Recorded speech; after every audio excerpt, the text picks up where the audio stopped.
Bom dia, irmãos. Se não tiver muito legal para me ouvir, vou dar um sinalzinho aí que eu tento falar um pouco mais alto, porque eu não tenho muito essa expansão assim de voz. Então, os irmãos me deem um feedback, por favor. Hoje nós vamos ler Esther capítulo 5 e capítulo 6. Apesar de ser 2 capítulos, são menos versículos já do que a gente já leu. Para quem já está lá já há um tempo com a gente, lá teve um domingo que a gente leu um capítulo inteiro de Atos que tinha mais de 60 versículos. Então, Esther 5 e 6, vou fazer a leitura da palavra. No terceiro dia, Esther se aprontou com seus trajes reais e se pôs no pátio interior do palácio real, em frente à residência do rei. O rei estava sentado no seu trono real, voltado para a porta da residência. Quando o rei viu a rainha Esther parada no pátio, ela alcançou favor diante dele, e o rei estendeu-lhe o cetro de ouro que tinha na mão. Esther se aproximou e tocou a ponta do cetro. Então o rei perguntou: "O que é que você tem, rainha Esther? Qual é o seu pedido? Até a metade do reino lhe será dado." Esther respondeu: "Se for do seu agrado, venha hoje com Amã ao banquete que preparei para o rei." Então o rei disse: "Peçam a Amã que venha depressa para que possamos atender ao pedido de Esther." Assim, o rei e Amã foram ao banquete que Esther havia preparado.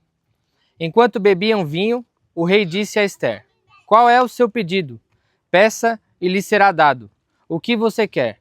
Será dado mesmo que seja metade do reino." Esther respondeu: "Meu pedido e o meu desejo são o seguinte: se achei favor diante do rei e se for do agrado do rei conceder o meu pedido e cumprir o meu desejo, então que o rei venha com Amã ao banquete que vou preparar para eles amanhã. Então farei o pedido que o rei me concede." Naquele dia, Amã saiu alegre e animado, mas ficou furioso ao encontrar Mordecai junto à porta do rei e ver que ele não se levantava nem tremia diante dele. Porém, Amã se conteve e foi para casa. Depois mandou vir os seus amigos e Zeres, sua mulher. Amã falou sobre a glória das suas riquezas, a multidão de seus filhos, tudo em que o rei o tinha engrandecido e como o tinha exaltado sobre os oficiais e servos do rei. E Amã acrescentou: "A própria rainha Esther a ninguém mais convidou para vir com o rei ao banquete que tinha preparado, a não ser a mim. E também para amanhã estou convidado por ela, juntamente com o rei. Porém, tudo isso não me satisfaz enquanto eu vir o judeu Mordecai sentado à porta do rei." Então Zeres, a mulher de Amã, e todos os amigos dele disseram: "Mande fazer uma forca de 22 metros de altura e, pela manhã, diga ao rei que nela enforquem Mordecai." A sugestão foi bem aceita por Amã, que mandou levantar a forca.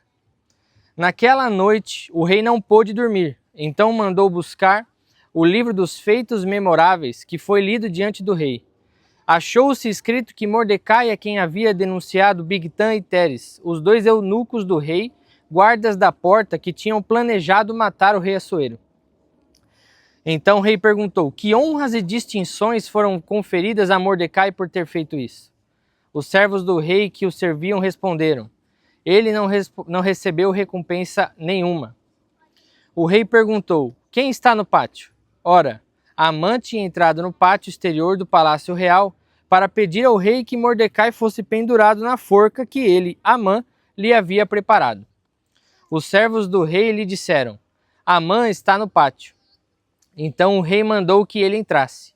Amã entrou, e o rei lhe perguntou: "O que você acha que deveria ser feito ao homem a quem o rei deseja honrar?" Então Amã pensou assim: "A quem mais o rei poderia querer honrar a não ser a mim?" Por isso ele respondeu ao rei: "Quanto ao homem a quem o rei gostaria de honrar, que sejam trazidos os trajes reais que o rei costuma usar, e o cavalo em que o rei costuma andar montado e sobre cuja cabeça tenha sido colocada uma coroa real. Que os trajes e o cavalo sejam entregues a um dos mais nobres oficiais do rei, para que se encarregue de vestir aquele a quem o rei deseja honrar. Depois, que o leve a cavalo pela praça da cidade, proclamando em voz alta: é isto que se faz ao homem a quem o rei deseja honrar. Então o rei disse a Amã: vá depressa, pegue os trajes e o cavalo e faça com o judeu Mordecai tudo o que você falou. Ele está sentado junto à porta do rei, e não omita coisa nenhuma de tudo o que você falou.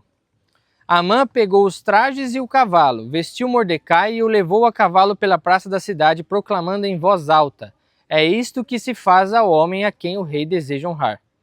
Depois disso, Mordecai voltou para a porta do rei, enquanto Amã foi correndo para casa, angustiado e de cabeça coberta. Amã contou a Zeres, sua mulher, e a todos os seus amigos tudo o que tinha acontecido com ele. Então seus amigos, que eram sábios, e Zeres, sua mulher, disseram: se Mordecai, diante do qual você já começou a cair, é da descendência dos judeus, você não conseguirá fazer nada contra ele. Você certamente será derrotado. Enquanto estes ainda falavam com eles, os eunucos do rei chegaram e, sem demora, levaram Amã ao banquete que Ester havia preparado. Essa é a palavra de Deus. Vamos orar. Senhor Deus, muito obrigado, Pai, por essa manhã. Obrigado, Senhor, porque apesar, ó Pai, do clima nos dar aí algum certo susto, o Senhor aqui nos preparou esse momento gostoso, Pai, para que a gente pudesse estar aqui reunido ao ar livre. Obrigado pela sua palavra, Senhor, que nesse momento, Senhor, seja a sua palavra, Pai, que confronte, Pai, os nossos corações. Essa é a minha oração, Pai, em nome de Jesus. Amém. Bom, irmãos, para lembrar o momento que nós estamos aqui, no capítulo 3, o rei assina um decreto que Amã propõe para ele, que vai exterminar todos os judeus. E no capítulo 4, Mordecai chega para Ester e fala: Ester, faça alguma coisa. E aí Ester, ela decide arriscar a vida dela. Naquele momento ela começa ali, fala para o povo jejuar, ela começa o jejum e tudo mais. E aí aqui, no capítulo 5, a gente vê a ligação desse momento entre ali aquela tensão que estava acontecendo com o povo judeu e qual seria então a resposta, a reação, o que Ester faria com relação a isso tudo. E, irmãos, é interessante a gente ver esse começo do capítulo 5, nos versículos 1 a 8, que tem essa narrativa de Ester. No capítulo 4 ela fala assim, ó, se eu tiver que morrer, morrerei. E aí no capítulo 5 ela começa com essa coragem de se colocar à frente da porta do rei. Isso se trata de um ato muito corajoso, por quê?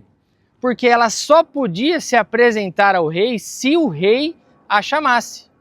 Ela não podia simplesmente, mesmo que sendo rainha, querer num belo dia acordar e falar assim, olha, eu vou lá conversar com o meu marido. Não, por quê? Porque ele era o rei Assuero.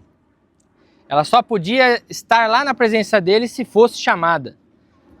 Ela se arrisca e ela vai então para diante do rei. Nesse primeiro momento, irmãos, no capítulo 5, quando ela vai para diante do rei, aquele momento de tensão, o que será que vai acontecer? Será que o rei vai falar agora, olha, não, você não era para estar aqui, ninguém te chamou, você é rebelde e vai morrer ou vai ser deposta também? Mas na verdade o texto fala que ela alcançou o favor diante dele. E então ele estende o cetro num sinal ali de aceitar com que ela pudesse falar com ele. E não só isso, mas ele diz ali, o que é que você quer? Pode me falar o que você quer, que até metade do reino eu te dou. E, irmãos, esse primeiro momento aqui nos ensina um ponto muito interessante a respeito sobre a prudência. De que Ester ela age com coragem, Ester ela age com ousadia, só que nós não podemos confundir fé, ousadia, coragem, uma postura de um cristão que se posiciona diante de um mundo caído. A gente não pode confundir isso com imprudência.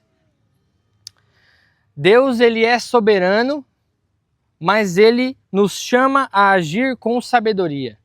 Prudência não é covardia, mas é confiança paciente. Como que Esther, então, demonstra ali, juntamente com a sua coragem e com a sua ousadia, uma prudência vinda do próprio Deus?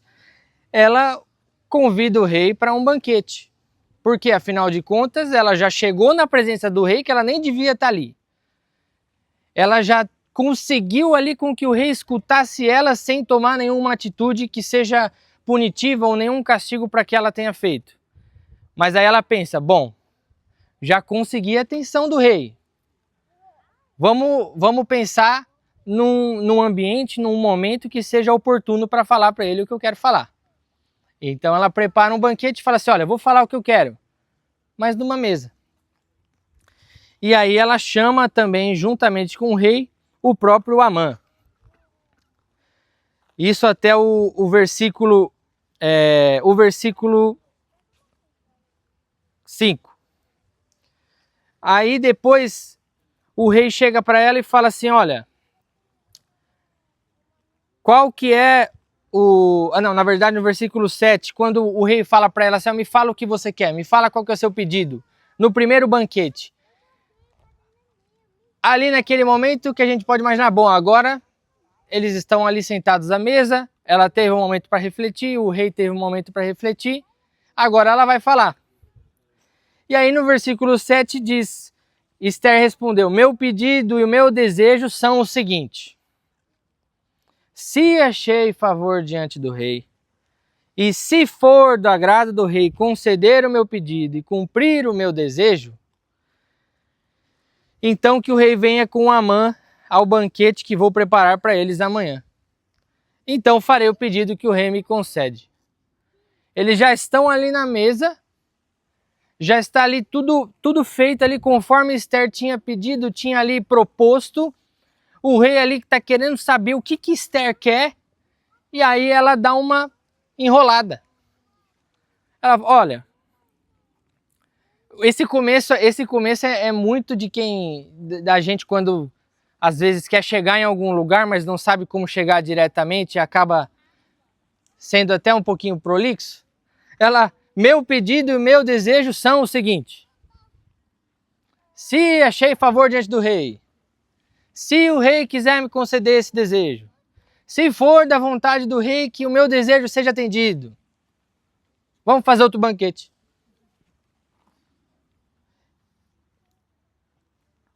Ali, irmãos, Esther está agindo com prudência, está agindo com sabedoria, frente à sua ação ali atrás, que foi uma ação corajosa e ousada, mas ela nos mostra aqui ao longo dos versículos que nada disso foi impensado ou foi por impulso.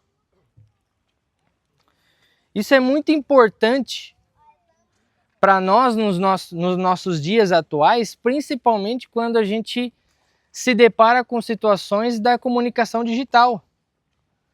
Porque quantas vezes ou quantas pessoas nós acabamos por machucar ou fomos machucados por elas, relacionamentos que foram destruídos, famílias que vieram abaixo por causa de eu querer falar aquilo que eu queria falar num momento ou num lugar, numa ocasião que aquilo não fazia sentido.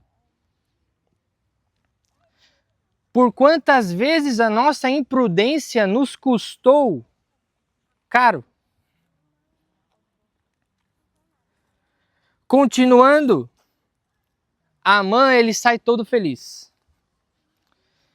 Ele sai animado porque, afinal de contas, a rainha propôs um banquete, fez um banquete com ele e com o rei, e não só isso, propôs um segundo. Então ele sai todo feliz, todo orgulhoso. Mas ele se depara com Mordecai ali na porta. E aí ele lembra que ele tem raiva daquele homem, não só daquele homem, que ele tem um ódio mortal pelo povo daquele homem. E aí ele vai para casa,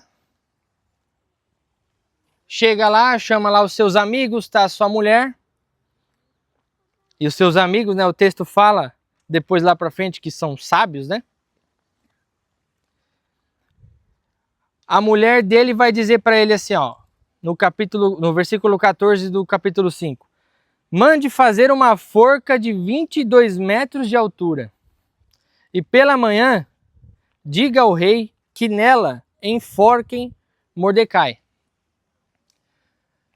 Aquele homem, consumido pelo seu orgulho, sai de um momento de um êxtase e de uma alegria por ter sido convidado à mesa com o rei e com a rainha, não só uma, mas 2 vezes, mas isso facilmente é derrubado por conta da sua idolatria de si mesmo.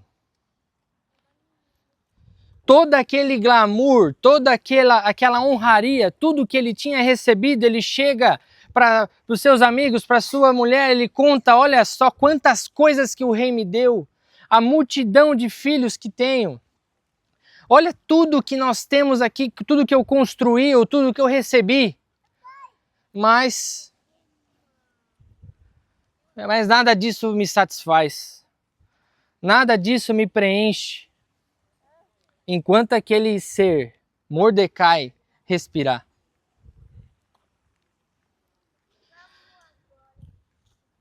O orgulho, irmãos, ele é capaz de nos cegar. E ele sempre precede, ele sempre prepara uma queda.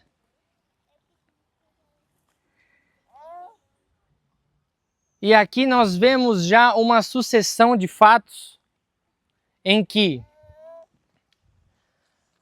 a Esther ali, então, chega diante do rei, não é castigada, não é punida, mas é ouvida, o convida para um banquete, ele vai, ele quer saber, o convida para um segundo banquete. Tudo ali parece que está acontecendo de maneira perfeita. Parece então até que foi uma coincidência de que naquele dia que Esther se apresenta diante do rei, ele estava com um humor muito bom. E no capítulo 6, nos versículos de 1 a 3, vai narrar uma noite de insônia do rei Assuero. Naquela noite, o rei não pôde dormir. Então ele manda buscar o livro dos feitos memoráveis, as crônicas do rei, que se os irmãos lembram, alguns domingos atrás, nós vimos havia um plano dos 2 eunucos do rei para matar ele, e ali Mordecai, ele acaba por saber daquilo, comunica Esther, Esther comunica ali o rei, aqueles homens são mortos e o rei foi salvo. Esse feito foi escrito nas crônicas do rei. Esse feito foi ali registrado como um ato que seria lembrado, foi ali marcado aquele ato. Só que se os irmãos lembram, Mordecai ele não recebeu nada por isso. Logo depois dessa narrativa foi Amã que foi exaltado à posição ali de segundo homem do reino inteiro. E justo nessa noite que Amã sai decidido, não só decidido, mas já com tudo planejado e mandando montar e subir uma forca de 22 metros para finalmente matar esse homem. Nessa noite, o rei não dormiu. Nessa noite, ele mandou buscar para que lessem o livro dos feitos memoráveis. Nessa noite, o que foi lido foi justamente a narrativa de Mordecai ali, ajudando, salvando ali basicamente o rei de uma conspiração contra ele. Irmãos, Deus ele dirige a história do ponto macro ao ponto micro. A soberania de Deus não encontra barreiras para que seja realizada. Isso a gente já tem visto várias vezes no livro de Esther, o que a gente chama de acaso, a Bíblia nos chama continuamente de providência. E isso aqui, irmãos, é um ponto também interessante da gente aprender. Esse texto aqui nos ensina a respeito da soberania de Deus e a responsabilidade humana. Deus, ele é soberano e ele sempre vai ser soberano sobre todas as coisas, mas ainda assim, ele requer de nós e ele coloca sobre nós uma responsabilidade. Não é porque Deus é soberano que eu e você somos isentos da nossa responsabilidade. Não é porque Deus estava conduzindo toda a história nos pontos em que Mordecai e Esther não tinham controle ou não tinham o que fazer, que Mordecai e Esther não tinham a responsabilidade de fazer o que estavam fazendo.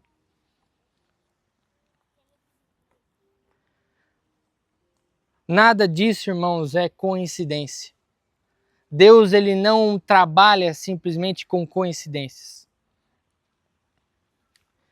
Então o rei diz, bom, agora que eu sei que foi então esse homem, agora que eu sei que foi Mordecai que fez tudo isso, eu preciso fazer alguma coisa por esse homem. Eu preciso honrar esse homem de alguma forma grandiosa. E no versículo 4 do capítulo 6, o rei perguntou, quem está no pátio? E quem estava no pátio? Voltando, preparado para falar para o rei o que tinha maquinado na sua cabeça e que já estava sendo subido uma forca de 22 metros para matar um só homem. Se o rei assinou um decreto de morte para um povo inteiro, o que seria chegar para o rei e falar para ele, mata esse primeiro? Nada. Então Amã estava chegando na ponta da língua para pedir para o rei. E aí nesse momento o rei pergunta, quem está no pátio? É ele, Amã. Mais uma coincidência. Quando o rei manda que ele entre e pergunta o que você acha que deveria ser feito ao homem a quem o rei deseja honrar. Aí agora você imagina como estava o ego daquele homem. Ele já tinha sido exaltado ao segundo posto do império, do reino inteiro. Ele já tinha sido convidado duas vezes para um banquete particular com o rei e a rainha. Ele propôs ao rei um decreto que exterminasse um povo inteiro. E o rei fez isso sem nem perguntar que povo que ele estava se referindo. E agora o rei fala, o que você acha que eu tenho que fazer para um homem que eu quero honrar? Aí agora pronto. Esse é o clímax de Amã. Porque afinal de contas, quem mais que o rei pode estar falando senão a mim mesmo? E aí ele enche a boca para dizer ali todas aquelas coisas que para ele são grandiosas. Ele fala, olha, bota a roupa do rei nesse cara. Coloca os trajes reais nesse homem.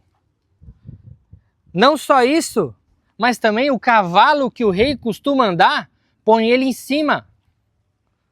Ah, mas espera aí. Coloca na cabeça desse homem uma coroa real.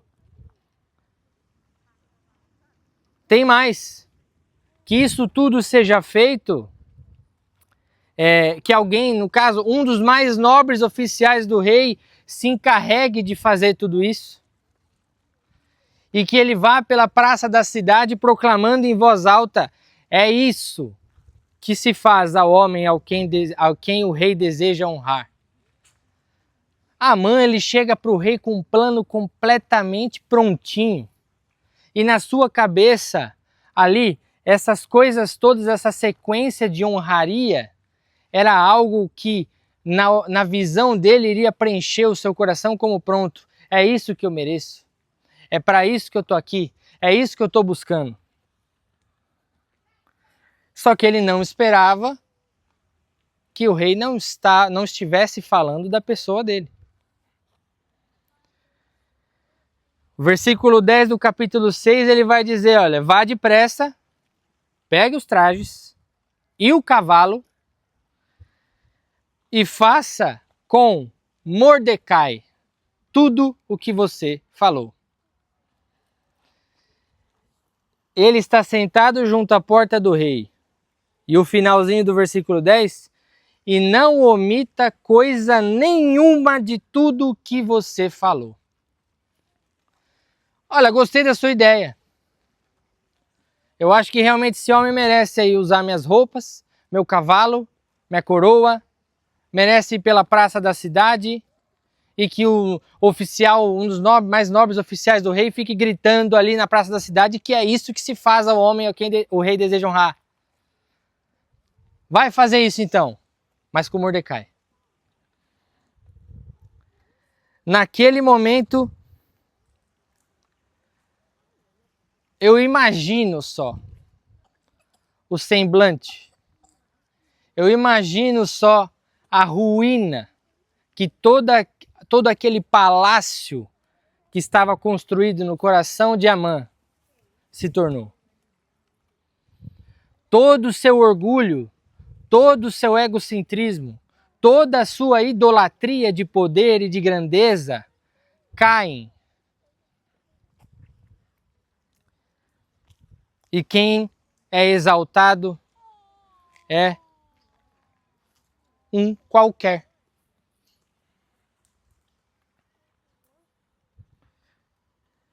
Amã, então, ele volta, e aqui é interessante também mostrar que depois de tudo isso que acontece, o versículo 12 vai dizer, Mordecai voltou para a porta do rei. Obrigado. Ele acabou de ser ali honrado na cabeça de Amã de uma forma absurdamente grandiosa. E depois de tudo isso, de ser gritado na praça pública ali que ele é o homem que o rei quis honrar, o que Mordecai faz? Ele volta para a porta do rei.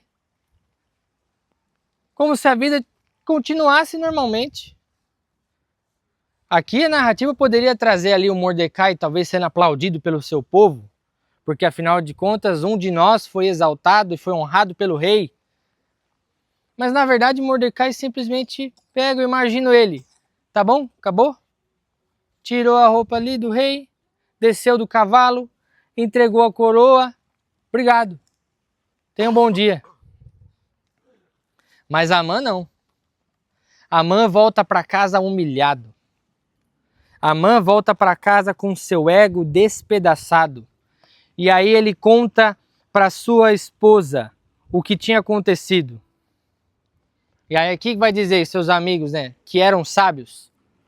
Eles olham para toda essa situação, olham para Amã, veem tudo o que aconteceu e eles falam para ele assim, olha Amã, tem uma coisa para te dizer. Se você já começou a cair para um homem que é desse povo, você será derrotado. Se você não conseguiu cumprir o seu plano inicial de matar esse homem, eu já estou dizendo para você que esse seu plano de exterminar esse povo não vai dar certo.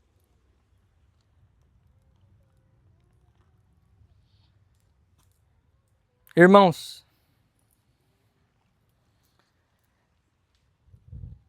nós vemos então esse texto aqui nos ensinando sobre sermos prudentes, não sermos orgulhosos e confiarmos na providência de Deus. Esse texto ele aponta muito mais para além do que Esther e Mordecai. Mas aqui nós podemos ver elementos, nós podemos ver Cristo nisso?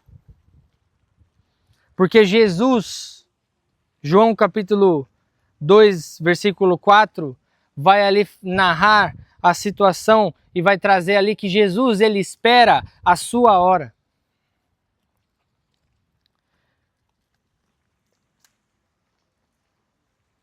Na narrativa ali da prisão de Cristo, os líderes religiosos e políticos ali daquela época condenam Jesus porque eles não conseguem simplesmente respirar aliviado pelo fato de Jesus estar respirando ainda.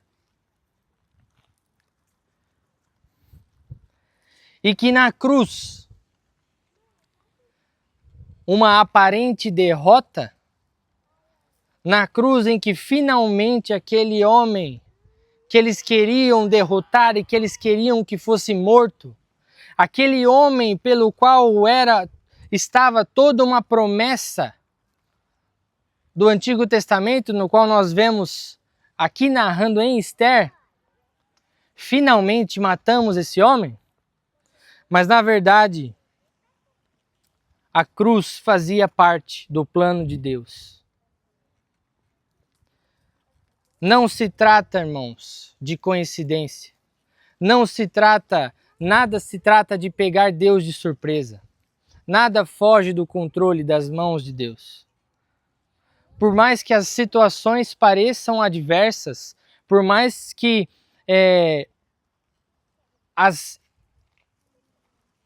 possibilidades sejam baixas, nós precisamos entender que Deus, Ele é e Ele continua sendo soberano.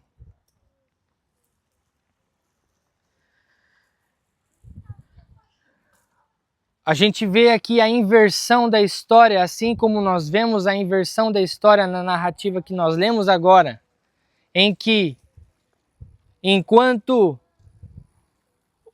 aquilo que era visto como honra, ou aquele que esperava ser exaltado, ser honrado, foi humilhado, na cruz, o madeiro da vergonha se torna o trono de glória. Na cruz, a humilhação, a dor, o sofrimento se torna em alegria, paz e vida eterna. Onde Esther se arriscou para salvar o seu povo, Cristo de fato se entrega para salvar definitivamente a sua igreja. E nisso tudo não tem coincidência, mas sim providência divina. Lembrando sempre que a providência divina não nos chama para uma vida de passividade, para dizer que, então, se Deus provê, então eu fico passivo. Porque se a gente olhar para a narrativa, a gente vai ver que Deus, na sua soberania e na sua providência, Ele guia Esther e Mordecai para realizar os seus planos. Que hoje nós possamos sair daqui, irmãos, pelo menos com a consciência de que nada me acontece por acaso. Nada que venha sobre a minha vida se trata de algo que por um momento foi um pontinho que Deus esqueceu de lidar. Deus, Ele não se esquece de lidar com nenhum ponto das nossas vidas. Mas na sua soberania Ele está sempre agindo e guiando a história de acordo com a sua vontade. E que eu e você possamos ser pessoas prudentes, mas que confiam na providência divina. Não importa se a situação está boa ou se a situação está ruim. Não importa se a nossa conta bancária está cheia ou se está vazia. Não importa se a nossa saúde está plena ou se está deficiente. Que a nossa fé e que a âncora da nossa alma não seja aquilo que nós temos ou que nós possamos conseguir ter, da mão de Deus, mas algo que nós já temos e que nos foi garantido, ainda que nós não mereçamos por isso. Vamos orar. Senhor Deus, obrigado, Pai, pela sua palavra. Obrigado, Senhor, porque se estamos aqui, Senhor, isso não é obra do acaso. Se estamos aqui, Pai, não é coincidência. Mas sabemos, ó Pai, que o Senhor nos guiou até aqui. O Senhor escreveu, Pai, a nossa história. E o Senhor conhece, Pai, todas as áreas das nossas vidas, ó Pai. Que possamos, ó Pai, confiar em Ti, descansar, ó Pai, na Sua soberania. Mas, Senhor, que isso não sejamos tomados, ó Pai, pelo pecado, Pai, da passividade. Que possamos, ó Pai, ter, ó Pai, como foco, Senhor, Jesus Cristo. E que a nossa vida, Senhor, seja regida, Senhor, por essa fé, por esse foco. Não importa, Senhor, o que nós tenhamos ou possuímos, ó Pai, no momento presente. Mas que possamos sempre, Pai, confiar que o Senhor já proveu salvação. Essa é a nossa oração, Pai, em nome de Jesus. Amém.